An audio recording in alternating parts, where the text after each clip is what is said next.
Ramadan, welcome holy month Ramadan, Ahlan Ramadan.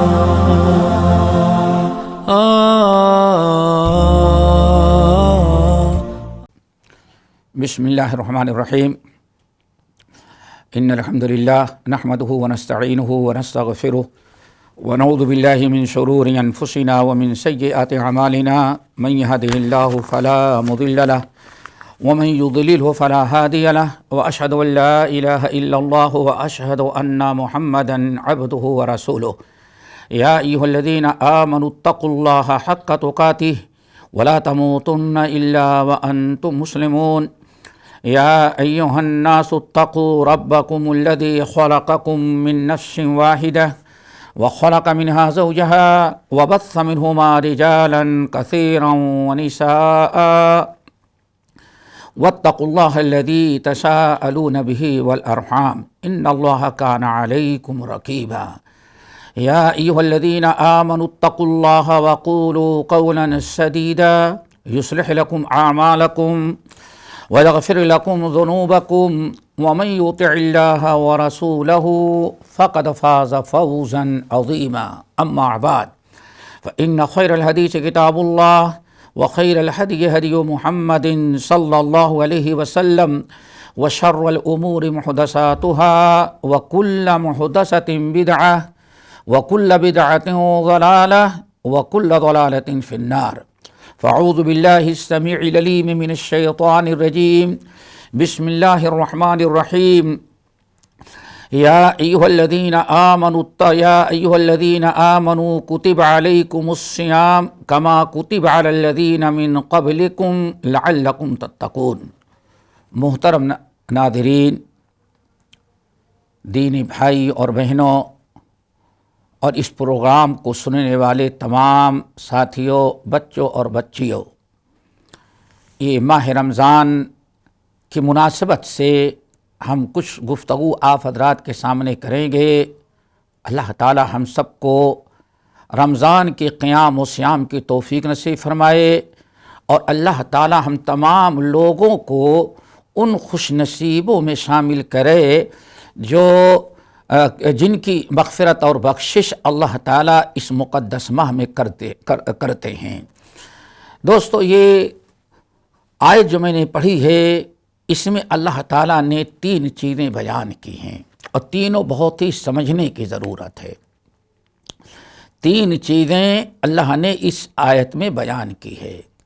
یا ایھا الذین آمنوا کتب علیکم الصیام، نمبر 2 کما کتب علی الذین من قبلکم، نمبر 3 لعلکم تتقون۔ پہلی چیز یہ ہے کہ اللہ رب العالمین نے روزے کی فرضیت کا اعلان کیا اور فرمایا یا ایھا الذین آمنوا کتب علیکم الصیام، ایمان والو تم پر اللہ تعالیٰ نے روزہ فرض قرار دے دیا ہے۔ اسی لیے روزہ اللہ رب العالمین نے ہمارے اوپر جب فرض قرار دیا تو اس کو ارکان 5 میں سے ایک رکن بنا دیا گیا۔ بنی الاسلام علی 5، شہادت ان لا الہ الا اللہ و اقام الصلاۃ و ایتاء الزکاۃ و صیام رمضان و حج البیت من استطاع الیہ سبیلا۔ اللہ رب العالمین نے فرض کیا اور اپنے نبی کو حکم دیا کہ اس کو ارکان 5 میں شمار کرے۔ ایمان کے، اسلام کے 5 ارکان ہیں: شہادت لا الہ الا اللہ و ان محمد رسول اللہ، اقامت صلاۃ، ایتاء زکوٰۃ، صیام رمضان، ماہ رمضان کا روزہ رکھنا، اور نمبر 5 اور آخری چیز وحج البیت من استطاع الیہ سبیلا، حج بیت اللہ کرنا۔ یہ ارکان 5 میں سے ایک رکن ہے۔ دوستو، اللہ رب العالمین نے یہ پہلی چیز جو بیان کی کہ روزے کی فرضیت کا اعلان کیا گیا کہ روزہ فرض ہے، نماز کی طرح، زکوٰۃ کی طرح، حج کی طرح۔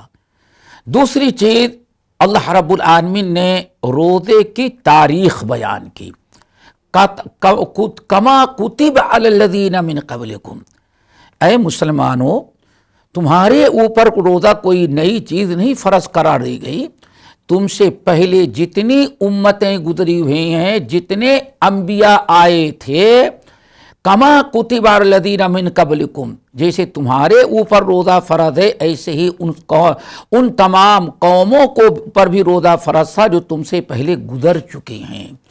کوئی نبی، کوئی پیغمبر، کوئی امت ایسی نہیں گزری ہے جس کے اوپر اللہ تعالیٰ نے روزہ فرض نہ قرار دیا ہو۔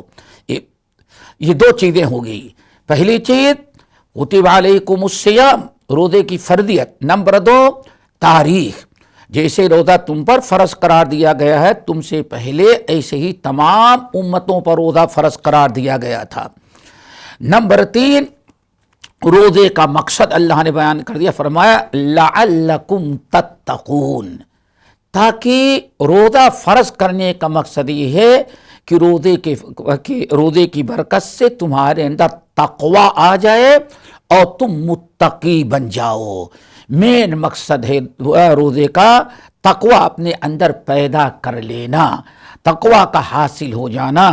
اگر ہم ماہ رمضان کا روزہ رکھیں اور ہمارے اندر تقوی پیدا نہ ہو، اس کا مطلب ہے کہ رمضان کا روزہ ہمارا ضائع گیا۔ جس مقصد کے لیے رمضان کا روزہ فرض قرار دیا گیا تھا اس مقصد میں ہم کامیاب نہیں ہوئے۔ یہ بڑی اہم چیز ہے، اس کو سمجھیں۔ یہ 3 چیزیں اس آیت کریمہ میں اللہ نے بیان کیا، روزے کی فرضیت، روزے کی تاریخ اور روزے کا مقصد۔ روزے کا مقصد ہے لعلکم تتقون، تاکہ تمہارے اندر تقوی آ جائے۔ تقوی کہتے ہیں ایسے آپ اعمال کریں، اپنے ایسے اخلاق اپنائیں، آپ کے ایسے گفتار کردار ہوں جس سے اللہ خوش ہو کر کے آپ کو جہنم کی آگ سے بچا لے۔ اسی چیز کا نام دوستو تقوی ہے۔ اللہ تعالیٰ ماہ رمضان کی برکت سے ہم سب کے اندر تقوی پیدا کر دے۔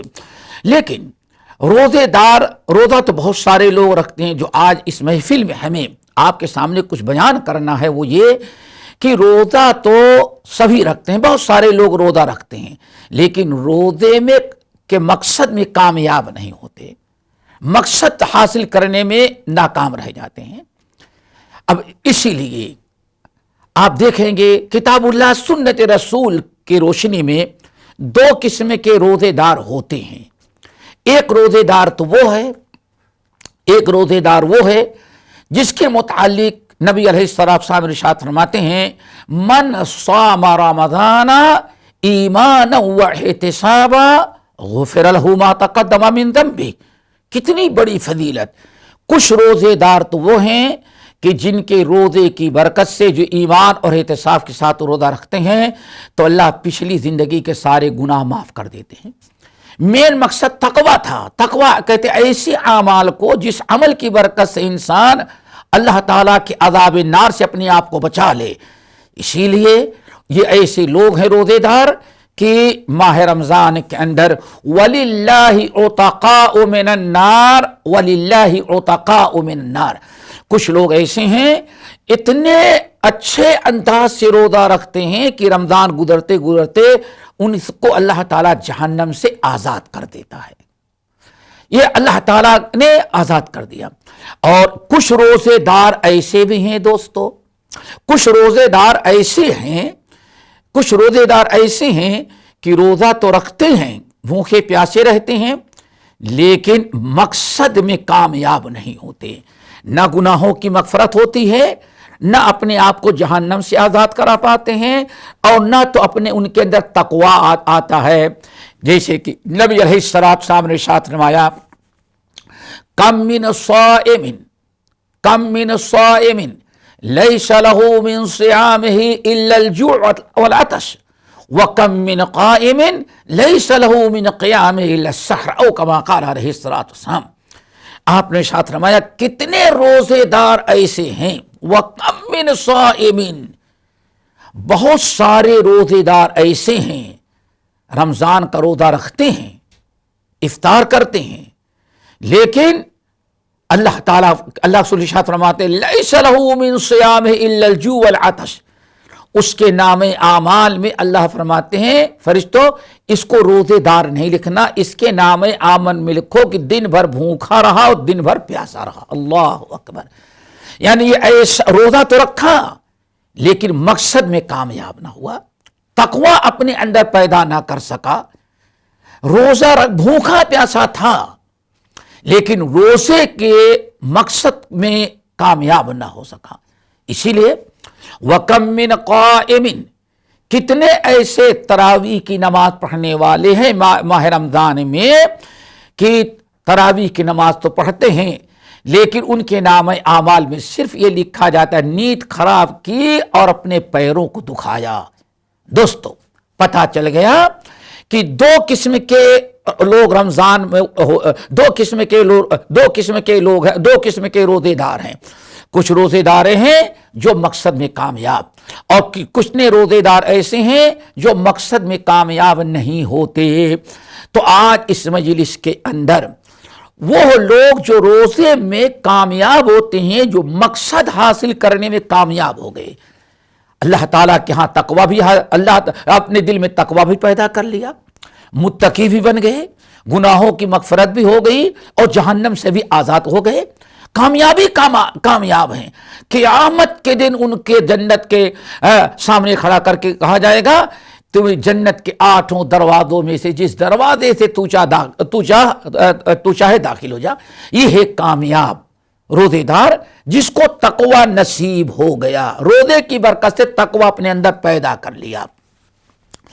دوستو جن لوگوں نے، جو لوگ اپنے آپ کو روزے کے مقصد میں کامیاب کر لیتے ہیں، یعنی تقوی پیدا کر لیتے ہیں، متقی بن جاتے ہیں، اللہ تعالیٰ کو راضی کر لیتے ہیں، وَلِلَّهِ عُتَقَاءُ مِنَ النَّارِ کے تحت جن خوش نصیبوں کو اللہ تعالیٰ ماہ رمضان میں جہنم سے آزاد کرتا ہے ان کا بھی نمبر لگ جاتا ہے، وہ بھی آزاد ہو جاتے ہیں جہنم سے۔ دوستو یہ کون سے لوگ ہیں؟ یہ کون سے لوگ ہیں جو ایسے لوگ تھے؟ انہی کو ہم اسلاف کہتے ہیں۔ آج اس مجلس کے اندر ہم آپ کے سامنے کچھ باتیں رکھنا چاہیں گے کہ ہمارے اسلاف ماہ رمضان میں کامیابی کیسے حاصل کرتے تھے اور وہ ماہ رمضان کیسے گزارتے تھے۔ ہم ان کے واقعات، ان کی داستانیں آپ کے سامنے رکھیں گے۔ مقصد یہ ہے کہ ایسے لوگوں کے واقعات کو سن کر کے ہم ان سے عبرت و نصیحت حاصل کریں۔ رب العالمین فرماتے ہیں فَقْصُصِ الْقَصَصَ لَعَلَّهُمْ يَتَفَكَّرُونَ، اے نبی نیک لوگوں کے، اچھے لوگوں کے واقعات ان کو سنائیں تاکہ غور و فکر رکھیں۔ لَقَدْ كَانَ فِي قَصَصِهِمْ عِبْرَةٌ لِّأُولِي الْأَلْبَابِ مَا كَانَ حَدِيثًا يُفْتَرَىٰ وَلَٰكِن تَصْدِيقَ الَّذِي بَيْنَ يَدَيْهِ وَتَفْصِيلَ كُلِّ شَيْءٍ وَهُدًى وَرَحْمَةً لِّقَوْمٍ يُؤْمِنُونَ۔ نیک لوگوں کے واقعات میں بڑی عبرت و نصیحت اللہ نے رکھی ہے۔ تو ہمارے اسلاف جو رمضان سے بھرپور فائدہ اٹھاتے تھے اور جو رمضان کی برکت سے اپنے اندر تقوی پیدا کیے، اپنے آپ کو جہنم سے آزاد کرایا، اللہ رب العالمین کے ہاں متقین میں شمار ہوا، ان کا رمضان کیسے گزرتا تھا ہم آپ کے سامنے چند واقعات رکھتے ہیں۔ نمبر 1، حضرت عیاض بن غطیف رضی اللہ تعالیٰ عنہ کہتے ہیں ہم لوگوں نے سنا کہ ابو عبیدہ ابن الجراح رضی اللہ تعالیٰ عنہ جو صحابی رسول بیمار ہیں، ہم لوگ ان کی عیادت کے لیے گئے تاکہ اللہ کے رسول کے صحابی ہیں ان سے ملاقات کرے، ان کی حوصلہ افزائی کرے، ان کی عیادت کرے۔ تو ہم لوگ بیٹھے تھے تو انہوں نے بڑی پیاری بات کہا تو کو یاد رکھنا تم ہماری عیادت کے لیے آئے ہو، یہ میرے دونوں کام ہیں۔ سمعت رسول اللہ صلی اللہ علیہ وسلم یقول الصوم جنہ ما لم یخرقها او کما قال علیہ السلام۔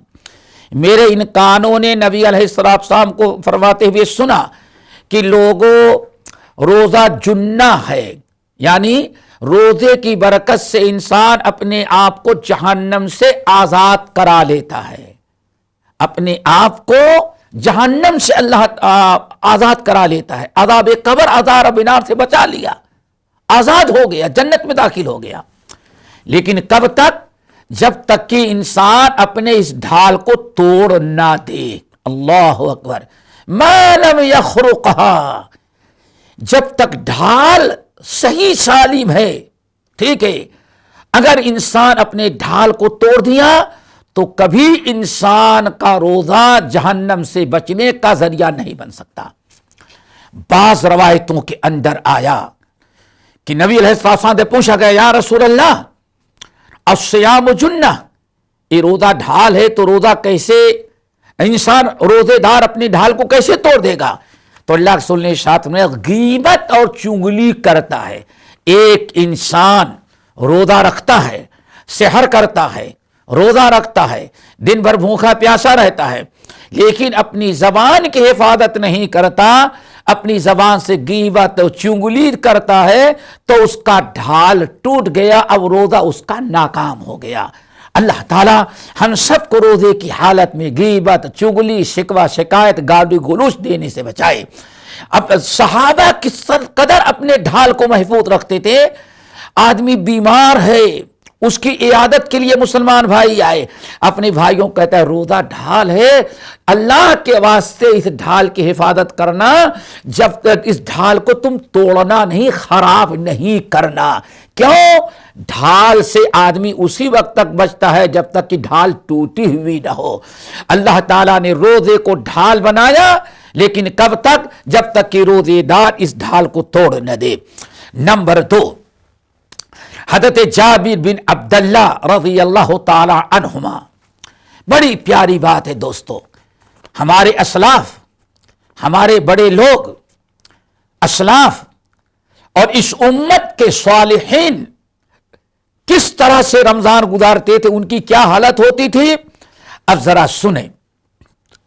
امام ابن ابی شیبہ اپنے مصنف میں، امام بہقی شعب الایمان میں نقل کرتے ہیں کہ حضرت جابر بن عبداللہ رضی اللہ تعالی عنہما روزے میں بڑا احتیاط کرتے تھے، زبان کی، کان کی، ہاتھ کی، پیر کی، انسان وہ کہتے تھے کہ وہ چاہتے تھے میرے جسم کے کسی بھی عضو سے کوئی ایسی حرکت نہ ہو جائے جس سے ہمارا روزہ خراب ہو۔ اسی لیے رمضان لگتا تو منبر پر چڑھتے، اور منبر چڑھنے کے بعد کہتے اذا سمتا، اے میرے مسلمان بھائیو، میرے شاگردو، اے مسلمان دوستو، اذا سمتا فلیسم سمعک وبصرک ولسانک۔ اللہ اکبر، اے میرے مسلمان بھائیو، جب تم روزہ رکھتے ہو تو صرف منہ کا روزہ نہ رکھو، پیٹ کا روزہ صرف نہ رکھو، چاہیے کہ اپنے کان کا روزہ رکھو، وسمعک، اور چاہیے کہ وبصرک، اپنے آنکھ کا روزہ رکھو، کان کا روزہ رکھو، آنکھ کا روزہ رکھو، ولسانک، اور چاہیے کہ اپنے زبان کا بھی روزہ رکھو۔ اللہ اکبر، آج مسلمان، اس زمانے کا مسلمان فجر سے پہلے سحر کر لیا، سو جا، اور شام کو افطار کر لیا، وہ کہتا ہے میں نے روزہ رکھ لیا، دن بھر گناہ برائیاں کرتا ہے، غیبت کرتا ہے، جھوٹ بولتا ہے، چغل خوری کرتا ہے، شکوہ شکایت کرتا ہے، ساری، یعنی صرف پیٹ کا روزہ رکھا، کسی اور کو روزہ نہ رکھا۔ تو صحابی کیا کہتے ہیں، اذا سمتا فلیسم سمعک وبصرک ولسانک عن الکذب والمحارم ودع الخادم۔ کتنی پیاری بات کہتے ہیں، جب تم روزہ رکھتے ہو تو چاہیے کہ اپنے کان کا روزہ رکھو، اپنے آنکھ کا روزہ رکھو، اپنی زبان کا روزہ رکھو۔ کیا مطلب؟ اپنے کان سے کوئی بری بات نہ کرو، اپنے آنکھ سے کوئی بری بات نہ دیکھو، اپنے کان سے کوئی بری بات نہ سنو، زبان سے کوئی بری بات نہ کرو۔ یعنی جیسے تم کھانا پینا چھوڑ دیتے ہو، ایسے اپنی آنکھوں سے بری باتیں سننا چھوڑ دو، ایسے ہی اپنی آنکھوں سے بری چیزیں دیکھنا چھوڑ دو، اسی طرح سے اپنی زبان سے بری باتیں کرنا، چغلی کرنا، شکوہ شکایت کرنا، جھوٹ بولنا چھوڑ دو۔ وَدَعْ أَذَى الْخَادِمِ، اور اپنے نوکروں کو، اپنے خادموں کو برا بھلا بھی نہ کہو، ان کو بھی ڈانٹ پھٹکار کر کے، ان کو لان تان کر کے، ان کو ستا کر کے اپنے روزہ خراب نہ کرو۔ اللہ اکبر، یہ ہمارے اسلاف کا روزہ تھا۔ وَدَعْ عَنْكَ أَذَى الْخَادِمِ، نوکر ہیں، نوکرانی ہے، گھر میں کام کرنے والی ہے، کام کرنے والے ہیں، کمپنی کے نوکر ہیں، ان کو بھی ستاؤ نہیں رمضان میں، ان کے ساتھ بھی تم احسان کرو۔ اور کہتے ہیں وَلْيَكُنْ عَلَيْكَ وِقَارٌ وَسَكِينَةٌ، اور رمضان کے مہینے میں جب روزے کی حالت میں رہتے ہو تو وقار کے ساتھ ہو، سکون کے ساتھ ہو، ادھر ادھر کی باتیں کرنے والے نہ ہو۔ ہاں روزہ لگ گیا ہے، روزہ تکلیف دے رہا ہے، شکوہ شکایت کرنے والے نہ رہو۔ کہتے ہیں وَلَا تَجْعَلْ يَوْمَ صَوْمِكَ وَفِطْرِكَ سَوَاءً، جس دن تم روزہ نہیں رکھتے اور جس دن رکھتے ہو، روزہ رکھنے والے دن اور جس دن روزہ نہیں رکھتے، تمہارے دونوں دنوں میں کردار گفتار کے حساب سے فرق آنا چاہیے۔ رون دیکھنے والے کو پتا چلے کہ ہاں یہ اللہ تعالیٰ کی عبادت میں روزہ رکھ رہا ہے۔ تو دوستو ضرورت اس بات کی ہے کہ آج ہم اپنے اسلاف کا طریقہ اپنائیں اور روزہ رکھیں تو صرف پیٹ کا نہیں، آنکھ کا روزہ رکھیں، آنکھوں کو حرام چیزیں دیکھنے سے بچائیں، اپنے کان کا روزہ رکھیں، کان سے کوئی بری بات سننے کی سے بچیں، اپنے کان کی حفاظت کریں۔ ان السمع والبصر والفؤاد کل اولئک کان عنہ مسئولا، اے ایمان والو، یہ تمہارا کان، تمہاری آنکھ، تمہارا دل، یہ کیا کرتے ہو تم ان کے ذریعے، کل اولئک کان عنہ مسئولا، ان میں سے ہر ایک کے متعلق تم سے قیامت کے دن پوچھا جائے گا، سوال کیا جائے گا کہ روزہ رکھ کر کے کان سے تم نے کیا سنا، کان کا استعمال کہاں کیا، آنکھوں سے تم نے کیا دیکھا۔ تو دوستو ہمارے لیے ضروری ہے کہ ہم اپنے اسلاف کے اس طریقے کو اپنائیں۔ کہا جاتا ہے طلیق ابن قیس، مشہور صحابی ابو ذر غفاری رضی اللہ تعالی عنہ، بڑے جلیل القدر صحابی ہیں۔ طلیق بن قیس کہتے ہیں حضرت ہمارے استاد اللہ کے رسول صلی اللہ علیہ وسلم کے صحابی حضرت ابو ذر کہتے تھے اذا صمت فتحفظ ما استطعت، اللہ اکبر، جب تم روزہ رکھتے ہو تو جتنا اپنے روزے کی حفاظت کر سکتے ہو تم حفاظت کرو، کوئی ایسی چیز نہ دیکھو، کوئی ایسی چیز نہ سنو، کوئی ایسی بات نہ بولو، کہیں ایسی جگہ جاؤ نہیں، کوئی ایسا عمل، کوئی حرکت نہ کرو جس سے تمہارا روزہ خراب ہو، روزہ متاثر ہو۔ تو ضرورت ہے صحابہ کرام کے طور طریقے کو اپنانا۔ اذا صمت فتحفظ ما استطعت، جب روزہ رکھتے ہو تو تم روزے کی حفاظت کرو حتی الامکان، تاکہ تو ہر ایسی چیز سے اپنے روزے کو بچاؤ جو روزے کو نقصان پہنچانے والا ہے۔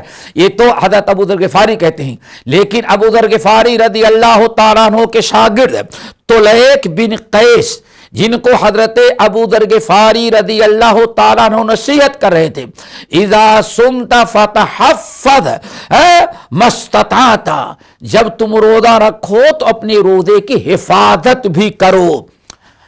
تو طلیق اس نصیحت پر اتنا عمل کرتے تھے کہ راوی کہتے ہیں فَكَانَ طُلَيْقٌ إِذَا كَانَ يَوْمُ صَوْمِهِ دَخَلَ فَلَمْ يَخْرُجْ إِلَّا لِلصَّلَاةِ، اللہ اکبر، جب استاد نے، اللہ کے رسول کے صحابی نے نصیحت کر دیا طلیق کو کہ دیکھو طلیق بن قیس، روزہ رکھتے ہو تو اپنے روزے کی حفاظت کرو، اپنے زبان کی حفاظت کرو، اپنے کان کی حفاظت کرو، اپنی آنکھوں کی حفاظت کرو، تو اتنا اچھی نصیحت قبول کیا، کہتے ہیں کہ جب روزہ رہتے تو گھر کے باہر ہی نہیں نکلتے تھے، سوائے اذان کے بعد مسجد میں جاتے اور مسجد میں نماز پڑھ کر کے پھر واپس آ جاتے، تاکہ کہیں ہماری نگاہ، ہمارا کان، ہماری زبان کوئی غلط بات نہ کہہ ڈالے، کوئی غلط چیز دیکھ نہ لے۔ حضرت ابو ہریرہ رضی اللہ تعالیٰ عنہ کے ساتھیوں کے بارے میں آتا ہے کہ ان کے ساتھی جو تھے، ان کے شاگرد جب روزہ رکھتے تو اللہ کے گھر مسجد ہی میں بیٹھ جاتے تھے، وہ اپنے گھر بھی نہیں جاتے تھے، صرف مسجد کے اندر بیٹھے عبادت کرتے رہتے۔ ارے بھائی باہر جاؤ، نہیں، باہر جاؤں تو کہیں ایسا نہ ہو میری نگاہیں کوئی غلط کام کر ڈالیں، کان کوئی غلط بات سن لے، دل میں کوئی غلط چیز آ جائے، ہم سے کوئی غلط کام ہو جائے، اس لیے ہم اللہ کے گھر میں رہتے ہیں تاکہ ہمارا روزہ محفوظ رہے۔ اللہ اکبر۔ میرے مسلمان بھائیو، روزے دارو، ذرا غور کرو کہ روزے کی حفاظت ہمارے اسلاف کیسے کرتے تھے۔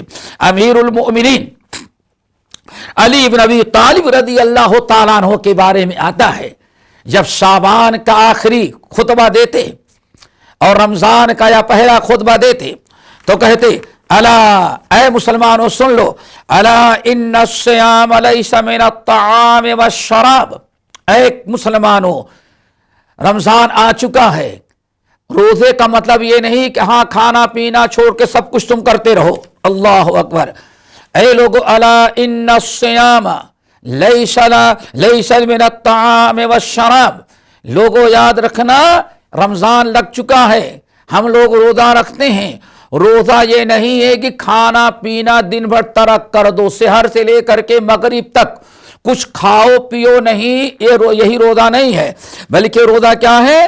وَلَكِنَّ الصِّيَامُ مِنَ الْكَذِبِ وَالْبَاطِلِ وَاللَّغْوِ، لیکن روزہ یہ ہے کہ انسان اپنی زبان سے جھوٹ نہ بولے، اپنے زبان کی حفاظت کرے، والباطل کوئی غلط کام نہ کرے، واللغو اور کوئی فضول اور بیکار ٹائم پاس نہ کرے، یہ ہے روزہ۔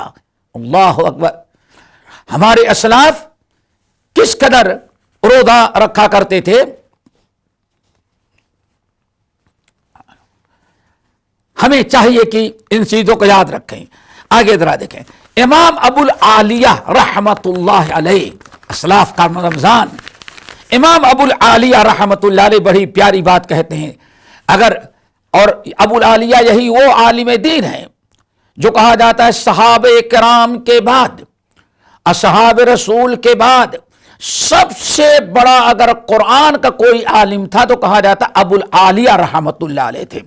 یہ کہتے تھے لوگوں، الصیام الصائم فی عبادت ما لم یغتب، اے لوگوں روزہ ایک عبادت ہے۔ اللہ اکبر۔ روزہ ایک عبادت ہے، اس لیے روزے دار کی بڑی فضیلت آئی ہوئی ہے۔ روزے دار جب دعا کرتا دعا قبول ہوتی ہے۔ روزے دار کے منہ کی بدبو بھی اللہ تعالیٰ کو مشک عنبر سے زیادہ پسند آتی ہے۔ کیوں؟ روزے دار عبادت میں ہے۔ ہمارے اسلاف کہتے تھے الصائم فی عبادت، روزے دار روزے کی حالت میں عبادت کے اندر ہے۔ واللہ دوستو، اگر یہی ایک چیز صرف کی سمجھ لو تو کبھی روزے دار کوئی غلط کام نہیں کرے گا۔ الصائم فی عبادت، سحر کے وقت سے غروب آفتاب تک روزے دار جو روزہ رکھا اللہ کی عبادت میں ہے، لیکن اس کی عبادت کب ختم ہوتی ہے؟ جب عبادت میں ہے تو چاہیے یہ تھا کہ سارا وقت اپنے آپ کو برائیوں سے بچاتا، لیکن ما لم یغتب، جب روزے دار غیبت چغلی کرنے لگتا ہے تو اس کی عبادت ختم ہو جاتی ہے۔ اللہ اکبر۔ الصائم فی عبادت ما لم یغتب، ایک روزے دار عبادت میں ہے، ایک ایک عمل اس کا نیکی سمجھا جا رہا ہے۔ ذرا سوچو، اگر روزے دار کو بھوک لگتی ہے اور اس کے منہ سے بانس آتی ہے تو اللہ تعالیٰ کو وہ بانس بدبو بھی مشک عنبر سے زیادہ محبوب ہے۔ کیوں؟ عبادت کرنے والے ایسے انسان کے منہ کی بدبو ہے جو اللہ تعالیٰ کی عبادت میں ہے۔ عبادت آپ کر رہے ہیں، عبادت کی حالت میں برا کام کریں، عبادت کی حالت میں ہنستے رہیں، غیبت چگلی شکایت کریں، منکرات اور بے حیائی کی باتیں کریں، غیبت چگلی کریں. الصائم فی عبادت، اللہ اکبر. میمون بن مہران رحمت اللہ علیہ، یہ ہمارے اسلاف میں سے ہے، بہت پیاری بات کہتے تھے دوستو. کہتے ہیں ان اہوان الصیام ترک الطعام والشراب. اے لوگو، سب سے آسان روزہ تو یہی ہے کہ انسان کھانے پینے کو چھوڑ دے. اتنا آسان کام کوئی نہیں ہے، کھانا پینا چھوڑ دے کوئی نہیں. لیکن سب سے بڑا روزہ یہ ہے، سب سے بڑا روزہ یہ ہے کہ انسان کھانے پینے کی ترک کے چھوڑنے کے ساتھ، کھانا پینا ترک کرنے کے ساتھ ساتھ برائیاں چھوڑ دے، نافرمانیاں چھوڑ دے، غلط کام کرنا چھوڑ دے، اپنی زبان کی حفاظت کر لے، اپنے کان کی حفاظت کر لے، اپنے دل کی حفاظت کر لے، اپنے دل و دماغ کی حفاظت کر لے. یہ سب سے بڑی عبادت تو یہ ہے. تو دوستو، یہ ہمارے سلف کا رمضان تھا. اور آگے ذرا بڑھیں. ہمارے سلف ماہ رمضان کے اندر تلاوت قرآن کی بات آتی، یہ تو روزے کا مسئلہ تھا. تلاوت قرآن کیسے کرتے تھے ہمارے سلف؟ اللہ اکبر. ہمارے سلف جو تلاوت قرآن کرتے تھے، چونکہ ماہ رمضان کے اندر، ماہ رمضان کی مخصوص عبادتوں میں سے دوستو ایک عبادت ہے تلاوت قرآن. اسی لیے کہا جاتا ہے اگر ماہ رمضان میں تلاوت قرآن سے کوئی اس سے بھی بڑا کوئی عمل ہوتا تو اللہ تعالیٰ جبرائیل امین کو اس عمل کے لیے بھیجتا. لیکن نبی علیہ السلام کے پاس پورے رمضان جبرائیل امین آسمان سے آتے تھے، فیدارسہ القرآن، اور قرآن کا دور کرتے تھے. پتہ یہ چل گیا کہ بہترین اعمال میں یہ ہے کہ انسان رمضان کے مہینے میں زیادہ سے زیادہ تلاوت قرآن کرے. اللہ اکبر. تلاوت قرآن آئیں ذرا دیکھیں. حضرت عبداللہ بن مسعود رضی اللہ تعالیٰ عنہ کے بارے میں آتا ہے کہ سال بھر ہفتے میں ایک ختم کرتے تھے. یوم السبت یعنی ہفتے سیٹرڈے سے سورۃ البقرہ شروع کرتے تھے اور فرائیڈے جمعے کو من الجنۃ والناس پر ختم کرتے تھے. یعنی مہینے میں 4 ختم. اللہ اکبر. 4 ختم کرتے تھے پورے رمضان میں. پورے سال بھر یہ ان کی تلاوت، اتنی کثرت سے تلاوت قرآن کرتے تھے. لیکن جب ماہ رمضان آ جاتا، جب رمضان کا مہینہ آ جاتا تو ہر 3 دن میں ایک ختم قرآن کرتے تھے. یعنی ذرا سوچیں رمضان میں کتنی تلاوت کرتے تھے. یہ عبداللہ بن مسعود رضی اللہ تعالیٰ عنہ کا ہے. دوستو، جیسے آپ رمضان میں سلف کے حالات سنے کہ سلف کیسے روزہ رکھتے تھے اور ان کے کیا کیا کردار تھے، تو روزے کے ساتھ اللہ نے حدیث کے اندر، اللہ تعالیٰ نے کتاب میں شہر رمضان الذی انذر فیہ القرآن ھدی للناس وبینات من الھدی والفرقان، اللہ نے دونوں کو جوڑ دیا ہے. صیام اور قرآن کا بڑا گہرا تعلق ہے.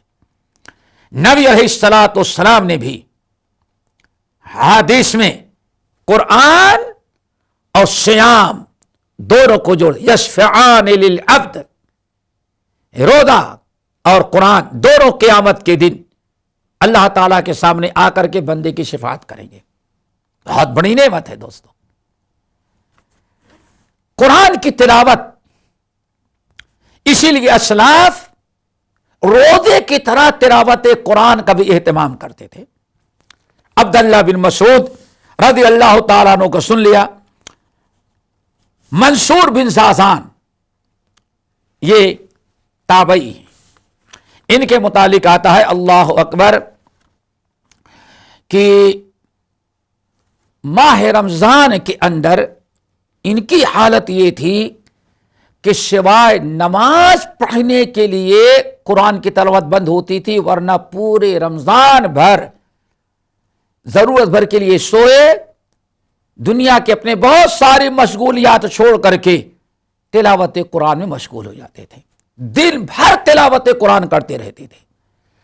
صرف اذان ہوتی تو تلاوت قرآن بند کر کے نماز پڑھنے کے لیے جاتے، واپس لوٹتے پھر تلاوت قرآن شروع کر دیا کرتے تھے۔ امام بخاری رحمت اللہ علیہ کے بارے میں آتا ہے کہ ہر تیسرے دن، اللہ اکبر، ہر تیسرے دن امام بخاری رحمت اللہ علیہ رمضان میں اپنے ساتھیوں کے ساتھ تراویح کی نماز پڑھتے اور لمبی قرات کرتے، اور اس کے علاوہ رات کو دن میں تلاوت قرآن شروع کرتے، اور ہر تیسرے دن سحر کے وقت ختم کرتے اور دعا کرتے، اللہ میری اس عبادت کو قبول کر لے۔ بعض صحابہ تابعین اسلاف موت کے وقت ان کے بچے رونے لگے، کہا کیوں روتے ہو؟ کہا آپ دنیا چھوڑ کے جا رہے ہیں۔ کہا پرواہ نہ کرو، یہ جو کمرہ ہے اس کمرے میں تمہارے باپ یعنی میں نے 4000 مرتبہ ختم قرآن کیا ہے۔ اللہ اکبر۔ اس طرح سے بہت سارے اسلاف کے واقعات ہیں کہ انہوں نے وہ تلاوت قرآن میں بہت ہی زیادہ اہتمام کیا کرتے تھے۔ دوستو، ہمیں چاہیے کہ ہم تلاوت قرآن کا خاص اہتمام کریں۔ تلاوت قرآن کے علاوہ آئیں، نبی علیہ الصلوۃ والسلام نے ارشاد فرمایا، من فطر صائما، روزہ افطار کرانے میں ہمارے سلف کا کیا کردار تھا۔ اللہ اکبر۔ کہا جاتا ہے حضرت عبداللہ ابن مسعود رضی اللہ، عبداللہ ابن عمر ابن الخطاب رضی اللہ تعالیٰ عنہ کے متعلق آتا ہے کہ کبھی انہوں نے روزہ صحت و تندرستی میں اکیلے نہیں افطار کیا۔ اللہ اکبر۔ ہمارے اسلاف افطار کا وقت ہوا، دیکھ رہے ہیں کون کون ملا رہا ہے، بہت سارے لوگوں کو اکٹھا کرتے، غریب کو، مسکین کو، مسافر کو، اور سب کو اکٹھا کرنے کے بعد سب کے ساتھ مل کر کے افطار کرتے، تاکہ صدقے اور خیرات کا بھی ثواب، اجر اور ثواب ملتا رہے۔ ہمارے اسلاف نے اس طرح سے رمضان کا بڑا اہتمام کیا، صدقات اور خیرات کا، اطعام طعام کا، کیونکہ نبی علیہ الصلوۃ والسلام نے روزے کے ساتھ جیسے قیام، جیسے روزے کے ساتھ اللہ کے رسول صلی اللہ علیہ وسلم نے تلاوت قرآن کا تذکرہ کیا ہے، ایسے ہی نبی علیہ الصلوۃ والسلام نے کھلانے کا، پلانے کا، صدقات اور خیرات کا بھی نبی علیہ الصلوۃ والسلام روزے کے ساتھ جوڑ دیا ہے۔ حدیث کے اندر آتا ہے، من فطر صائما، جس نے کسی روزے دار کو روزہ افطار کرایا اور کھانا کھلا دیا، تو ایک روزہ جتنا جس کو افطار کرایا ہے، افطار کرنے والے کو جتنا اجر و ثواب روزے کا ملتا ہے، اتنا ہی اجر و ثواب اللہ تعالیٰ افطار کرانے والے کو بھی دے دیتا ہے۔ کئی صحابہ کرام سے حدیث مروی ہے، ایک دن نبی علیہ الصلوۃ والسلام نے ارشاد فرمایا، ان فی الجنت غرفا یرا ظاہرها من باطنها وباطنها من ظاہرها، اے لوگوں، جنت میں اللہ تعالیٰ نے کچھ محل تیار کر رکھے ہیں، اور وہ محل اتنے عالی شان، اتنے بہترین ہیں کہ جس کو اللہ تعالیٰ وہ دے دیا، اندر جائے گا تو باہر کی ساری چیزیں نظر آئیں گی، باہر جائے گا تو اندر کی ساری چیزیں نظر آئے گی، یعنی بہترین قسم کا بڑا عالی شان محل اللہ نے تیار کر رکھا ہے۔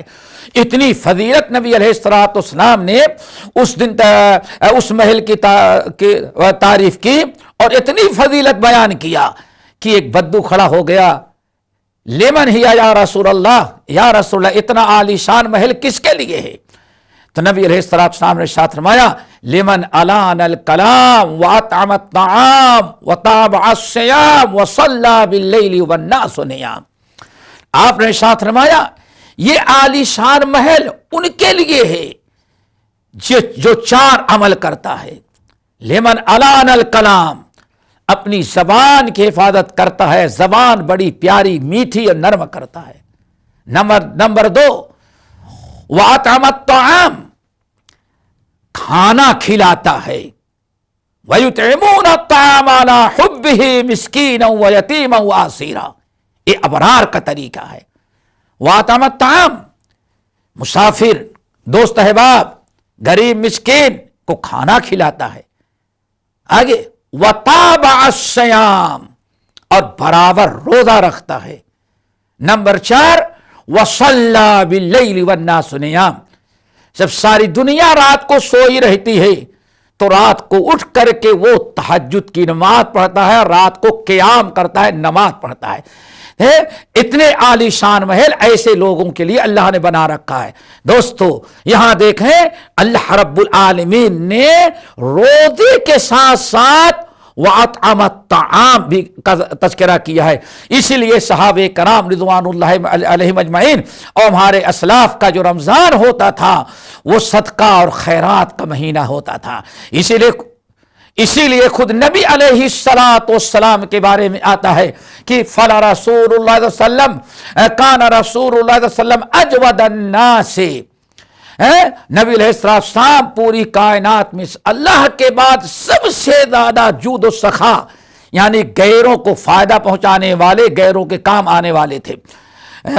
لیکن وکان اجود ما یکون فی رمضان، اور خاص طور سے رمضان کا مہینہ جب لگ جاتا تو آپ کے جود و سخا کی تو انتہا ہو جاتی تھی. آخر میں عبداللہ بن عباس رضی اللہ تعالیٰ عنہ اس حدیث میں کہتے ہیں فلا رسول اللہ صلی اللہ علیہ وسلم کان اجود من الریح المرسلہ، اللہ کی قسم نبی علیہ السلام کتنی سخاوت کرتے تھے، کتنے لوگوں کے ساتھ احسان کرتے تھے، کتنے لوگوں کو دیتے تھے، کھلاتے تھے، پلاتے تھے، فائدہ پہنچاتے تھے. اللہ کی قسم فلا رسول اللہ صلی اللہ علیہ وسلم اجود من الریح المرسلہ، گرمی کے موسم میں ٹھنڈی ہوا جب چلتی ہے تو ٹھنڈی ہوا سے اللہ کے مخلوق کو جتنا فائدہ پہنچتی ہے، اللہ کی قسم رمضان میں اللہ کا رسول اس سے بھی زیادہ اللہ کے مخلوق کو فائدہ پہنچاتے تھے. تو میرے بھائیو یہ ہمارے اسلاف کا رمضان تھا. اللہ تعالیٰ سے دعا کرو کہ اللہ تعالیٰ ہم سب کو ایسے ہی ہمیں اپنے اسلاف کے طریقے پر جو شریعت کے مطابق عمل کرتے رہے رمضان گزارتے تھے، اللہ تعالیٰ ہم سب کو ایسے ہی رمضان گزارنے کی توفیق نصیب فرمائے. الہ العالمین ہم نے جو کہا اللہ تعالیٰ اس کو اگر سب حق ہے تو اللہ تعالیٰ سب کے دلوں میں اتار دے اور قبول کرنے کی توفیق نصیب فرما، اور ہمیں اللہ تعالیٰ ہمیں بھی اس پر عمل کرنے کی توفیق دے. الہ العالمین ہم سب کا رمضان ایسے گزرے جو آپ کو راضی کرنے والا ہے، جس سے تقوی پرہیزگاری حاصل ہوتی ہے، جو ہر قسم کی مشکلات کو آسان بنانے والا ہے، جس سے ہم عذاب قبر عذاب نار سے بچ جائیں. اقول قولی ھذا واستغفر اللہ من کل ذنب واتوب الیہ. Ramadan, welcome holy month Ramadan, Ahlan Ramadan.